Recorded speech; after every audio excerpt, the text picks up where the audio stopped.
Video aksi perusakan mobil Avanza hitam oleh seorang sopir truk di Tol Balaraja, Tangerang, Banten, viral di media sosial. Peristiwa tersebut terjadi pada Kamis, 6 Maret 2025. Perekam menyebut bahwa mobil tersebut merupakan milik komplotan pencuri ban serep yang tertangkap basah.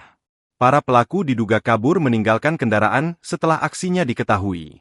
Adapun dalam video itu, terlihat para sopir truk merusak mobil itu dengan menggunakan tongkat besi. Mereka memukul setiap sudut mobil, seperti kaca, lampu, dan bodi mobil.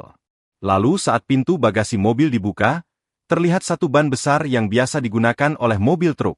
Dihubungi terpisah, Kasat Reskrim Polresta Tangerang Kompol Arif membenarkan adanya kejadian itu.